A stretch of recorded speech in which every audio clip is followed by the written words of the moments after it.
Hello everyone and welcome back to the good stuff. We are continuing one of the greatest chess matches that ever happened. It is the 1858 match between Paul Charles Morphy and Adolf Anderssen that took place in Paris, and this is game 5 of the match. So if you've been following so far, the first 4 games, Anderssen won the first one, the second one ended in a draw, and Morphy got his first point of the match in game 3. Then Morphy also won game 4, and now Morphy is leading the match by a 1-point margin, and this is game 5. So it features a really cool opening.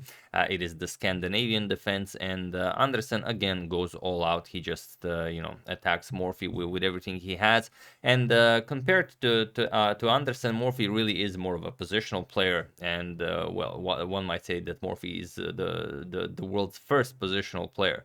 But you'll see what I mean by this. So Morphy with the white pieces in game 5 of this great match opens with e4, and we have d5, the Scandinavian defense by Anderssen. Morphy accepts the pawn, and now knight to f6, so not recollecting the pawn and allowing Morphy to start harassing his queen, but rather knight to f6. And now Morphy could defend his pawn, then we play c6, and then we continue in the style of this sort of a gambit play. But Morphy not interested in that. He just plays d4, gives back the pawn, knight captures, and now c4 attacks this knight. This is the Marshall variation of the Scandinavian.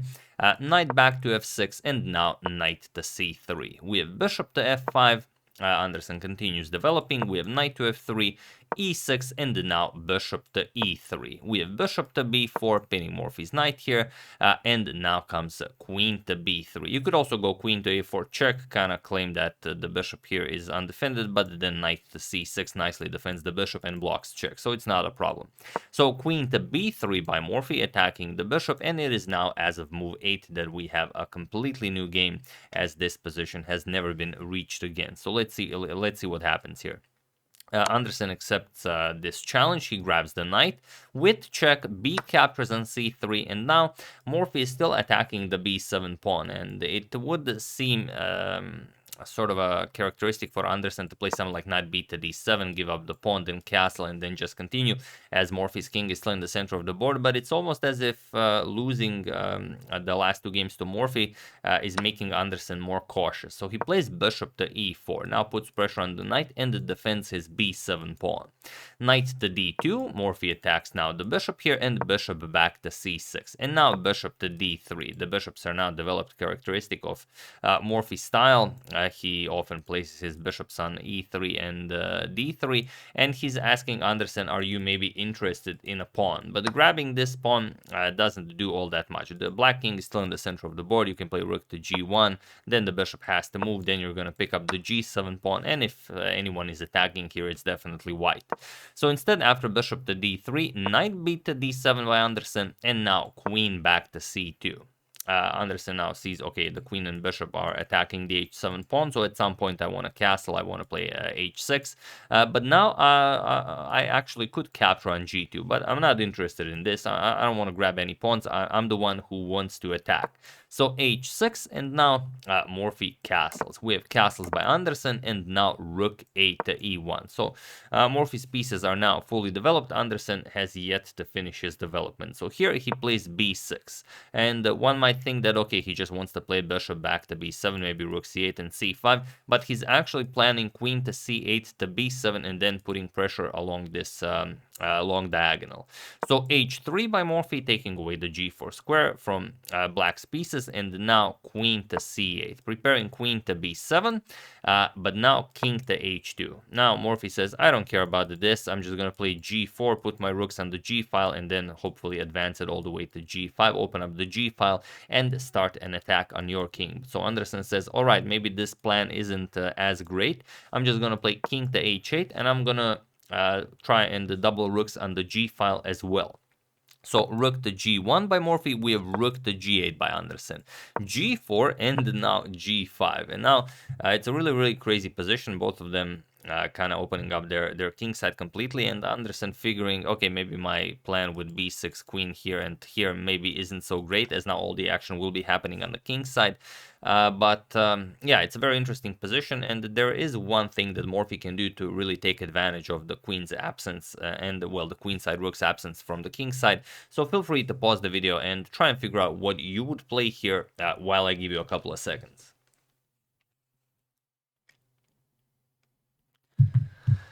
So, for those of you who were able to do it, congratulations on finding any interesting move. But for those of you who found the correct continuation, then congratulations, you are a true master of positional play. And the move is now f4. You have to bust open the position here. You could also play rook e to f1 and then execute f4. That is also perfectly fine, but f4 has to be a part of your plan. So here Morphy doesn't prepare it. Morphy just strikes with f4 right away. And now Anderssen brings the queen back. Queen to f8. There really is no active move you can play here. Capturing here makes absolutely no sense. You're just gonna capture and then continue with the g5. And there are really no moves that improve Anderssen's position. So he has to play queen to f8. It is in fact the strongest move recommended by the engine. So Anderssen knows that this is very much required. And well, the queen will also be used for attacking purposes if Morphy allows it. So rook to g3.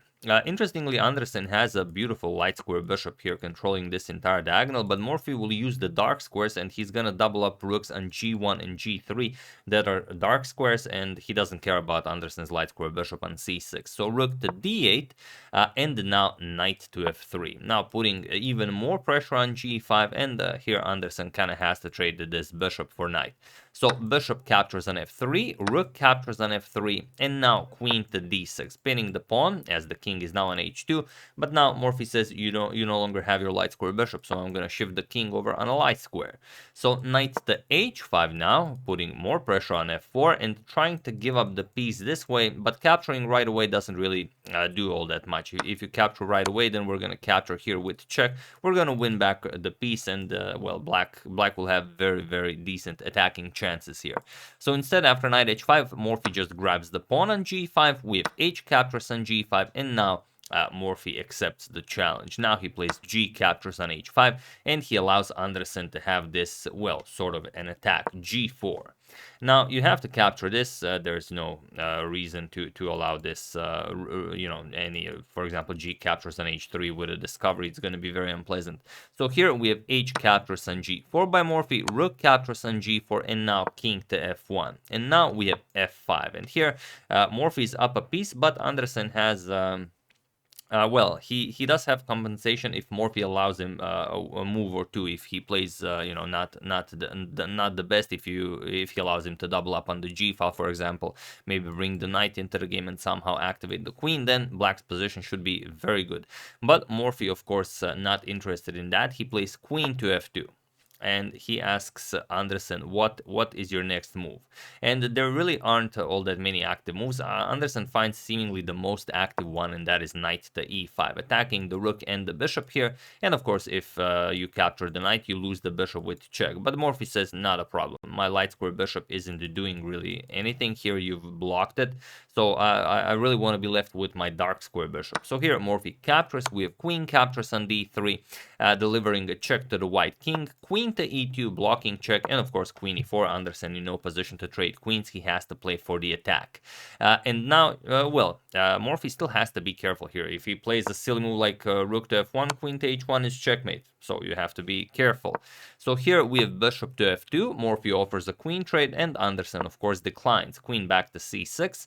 We have rook to d1.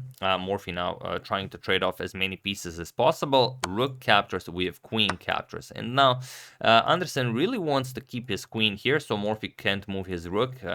Queen to h1 would be very nice, but also he would very much enjoy grabbing some pawns now, because if he's not going to have the attack, he has to reclaim some material. So queen captures on c4. Queen to d3, Morphy now offers a queen trade, and now even queen captures on a2. And now, much like in some previous games, Anderssen always sacrifices, and he always gains some sort of a compensation, because now he does have the passed a pawn. If he can push that pawn, it could be very unpleasant for Morphy, and Morphy has to find the most precise way to play this, and he does. He plays rook to g3. Now, it's very dangerous if you move the rook. Then ideas like queen here come to mind. So not really an option. So here we have queen to c4 by Anderssen. Now, of course, you can't capture the rook because you lose the queen. So Morphy has to trade queens. We have captures, and now rook to g6, going after the backwards e6 pawn, and that's the absolute best way to play this, because it's not that simple. Morphy, yes, has a piece, but it's a bishop, so you always have to be careful when you're left with a bishop. If those pawns on the queen side start marching, could be very unpleasant.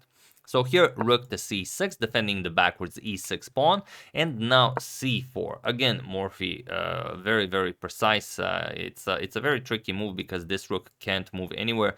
The bishop guards this, the pawn guards this pawn guards this, so this rook is basically trapped. If you want to, free this rook, you have to capture and allow Morphy to capture the e6 pawn.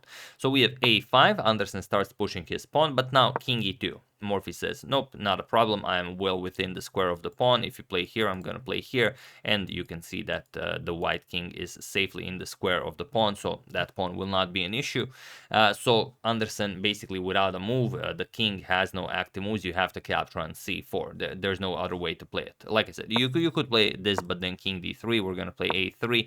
Now even bishop to e3. You don't even have to, worry about the king. The rook is very happily joining the defense with a move like rook to g1, so not much to do here. And now this rook is really stuck here because you can't even capture the c4 pawn.